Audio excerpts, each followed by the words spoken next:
సాధక ప్రియులకు శుభోదయం, శుభాశిష్యులు. హరి ఓం నమ శివాయ, శివాయ నమ, శివాయ గురువే నమ. ఈరోజు నేను మీకు చాలా అత్యద్భుతమైనటువంటి మలయాళ కుట్టి శతాన్ మంత్రాన్ని మరి గురు పూజ కార్యక్రమం చేసుకున్న తరువాత మీకు ఇవ్వడం జరుగుతుంది.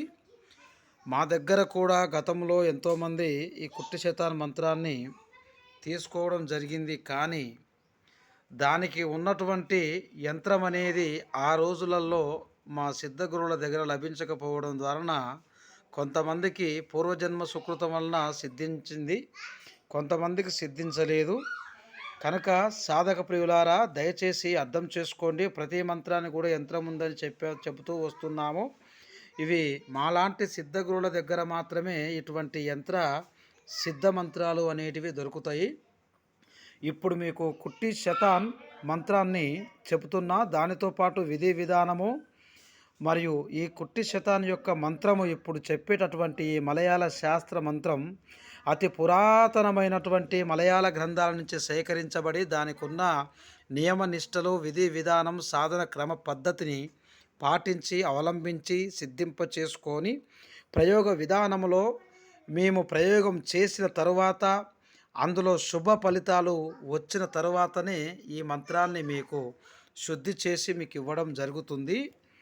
ఈ మంత్రం యొక్క ఉపయోగం అనేది శత్రువులు ఎవరైతే బలముతో ధనముతో పేదవాడిని ఇబ్బందులకు గురి చేసి మరి అనూహ్యమైనటువంటి ఇబ్బందులకు లోను చేయడం జరుగుతుంది. అటువంటప్పుడు శత్రువులని మన వైపుగా తిప్పుకొని మన మీద పెత్తానం చెలాయిస్తున్నటువంటి పెద్దలను కానీ వ్యాపారాలలో, వాణిజ్య రంగాలలో, రాజకీయ రంగాలలో, మరి సమాజంలో కూడా అగౌరవం పాలైనటువంటి వారు ఎవరి మూలంగా అయితే ఇబ్బంది పడతారో వారు మారణ మంత్రాలు ప్రయోగించకుండా ఈ కుట్టి శతాన్ మంత్రం ద్వారా శత్రువుని ఆకర్షణం చేసుకోవచ్చు. చాలా అద్భుతమైనటువంటి గ్రంథం, పురాతనమైనటువంటి గ్రంథం ఇక్కడ ఉన్నది.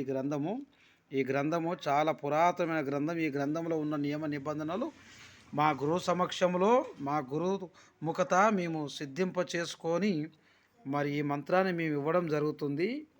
కనుక ఈ మంత్రాన్ని ఒక యంత్ర రూపకంగా మనం శత్రువు పేరు రాసి పిండి బొమ్మ చేసి పిండి బొమ్మ మెడలో కట్టి చేయాలి. దీనికి విధానం వచ్చేసి నల్లటి కోడి, నల్లని పువ్వులు, శత్రువు యొక్క వస్తువు, ధూపదీప నైవేద్యము సమర్పించి ఆకుకూరలు వండి అన్నం పెట్టి వీటిని బలిగా పెట్టాలి పిండి బొమ్మ దగ్గర.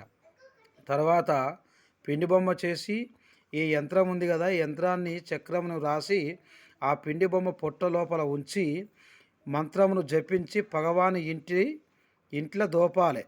ఒకవేళ ఇంట్లో దోపకపోతే ఆ శత్రువు మరి ఎక్కడ ఏ స్థలంలో అయితే ఉంటుంటాడో పోతుంటాడో ఆ స్థలాన్ని గుర్తుపట్టుకొని ఎవరు చూడని స్థలంలో పాతి పెట్టినా పర్వాలేదు. అప్పుడు ఖచ్చితంగా శత్రువు అనేవాడు ఆకర్షితుడైపోతాడు అని పూర్వీకులమైనటువంటి గ్రంథంలో రచించబడి రాయబడి ఉంది. కనుక ఈ మంత్రాన్ని మేము గురుముఖత సిద్ధింప చేసుకున్నాము. మేము సిద్ధగురువులం కనుక ఈ మంత్రాన్ని మా సమక్షంలో మీరు తీసుకొని, ఇంకా దీనికి కొన్ని మర్మాక్షరాలు, మర్మసూత్రాలు ఉంటాయి. ఆ మర్మసూత్రాలు రహస్యంగా గోప్యంగా ఉంచడం జరుగుతుంది. మా దగ్గరకు వచ్చిన తర్వాత చెప్పడం జరుగుతుంది. కనుక ఈ కుట్టి శతాన్ మంత్రాన్ని చెబుతున్నాను. సాధకులారా, ఒకసారి మరి అర్థం చేసుకొని ఈ మంత్రాన్ని తీసుకొని మంచికి ఉపయోగించుకుంటారని ఆశిస్తూ మంత్రాన్ని చెబుతున్నాను, వినండి. ఓం కనకుట్టి శత కారకుట్టి శతాన్ పొన్నేడు పువ్వేడు ఎలుంబేడు తియ్యేడు పియ్యేడు చెంగల్లేడు శత్రువై పార్ ఇరై ఇరై ఫట్ స్వహా.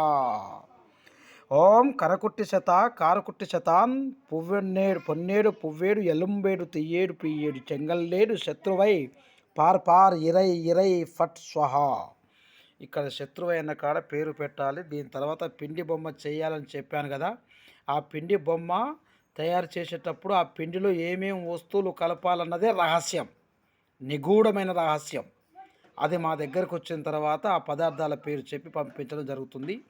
కనుక శత్రువులు అర్థం చేసుకొని మా దగ్గరకు వచ్చి ఉపదేశం తీసుకొని మరి ఉపయోగం చేసుకుంటారని ఆశిస్తూ ఈ మంత్రానికి గాను మేము గురుకట్నం కింద 15,016 రూపాయలు గురుదక్షత తీసుకొని ఈ మంత్రానికి ఈ ప్రయోగ విధానం పూర్వకంగా ఉపదేశం చేయడం జరుగుతుంది. హరి ఓం నమ శివాయ, శివాయ హే నమః.